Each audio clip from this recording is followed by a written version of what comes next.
شفاك الله يا يوسف. الشوكولاتة التي تحبها. والورد الذي تحبه. شكرا لكما. قال والدك إنك ستعود إلى المدرسة قريبا. سأحاول.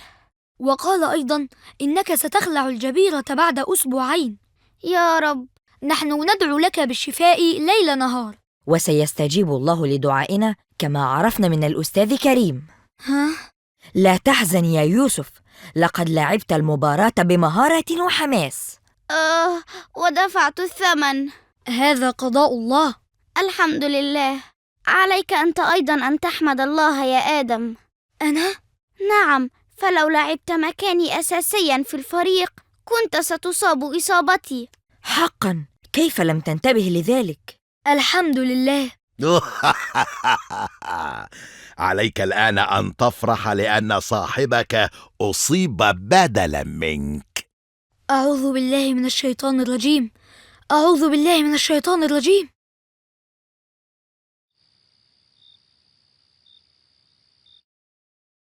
ألم يأمرنا الله بالدعاء ووعدنا باستجابته؟ نعم، ولكنه لم يستجب دعائي. تقصد لم يستجب لكل دعائك.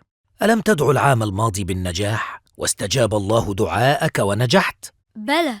والشهر الماضي دعوت أن تكون الأول على الفصل وقد كنت؟ نعم. وعندما أصابك برد شديد منذ أسبوعين ألم تدعو الله بالشفاء وشفيت؟ بلى. أليست كل هذه دعوات منك استجابها الله لك؟ بلى، ولكن هناك دعوات أخرى لم تستجب.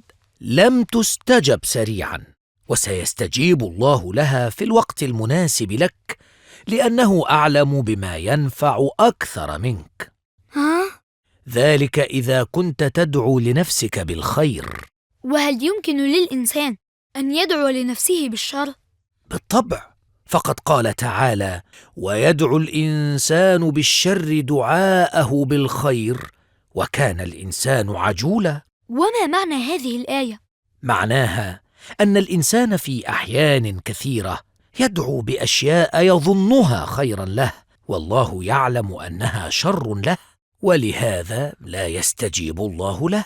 نعم، مثلما دعوت أنا أن ألعب أساسيا في المباراة، ولو كنت لعبت ربما كنت أصاب مثل يوسف. حقا يا آدم، ولهذا قال تعالى: والله يعلم وأنتم لا تعلمون. سبحان الله. كما أن الله جل وعلا في أحيان كثيرة يدخر دعوة الإنسان للآخرة ولا يحققها له في الدنيا حتى يتعاظم ثوابها، وساعتها يتمنى الإنسان لو لم يستجب الله لمعظم دعواته في الدنيا حتى ينال هذا الأجر العظيم في الآخرة. يا حنان، يا منان، يا حي يا قيوم، يا ذا الجلال والإكرام. لماذا كل ذلك؟ علمني جدي أن أبدأ الدعاء بالثناء على الله. حسنا.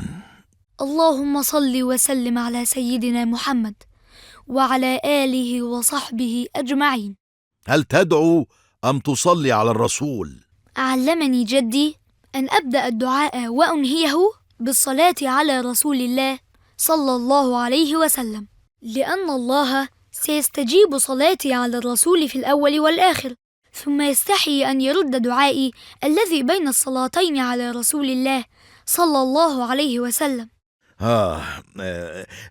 هي وجهة نظر على أي حال. اللهم أكرمني وأكرم أبوي وجدي، ونجحني ونجح كل زملائي. هل تدعو لنفسك أم للناس؟ علمني جدي أن كل دعاء أدعوه لإخوتي أو أهلي بظهر الغيب فإنه يثيبني عليه، ويقول سبحانه وتعالى: ولك مثله. وما معنى ظهر الغيب؟ يعني أدعو لأناس ليسوا معي لحظة الدعاء.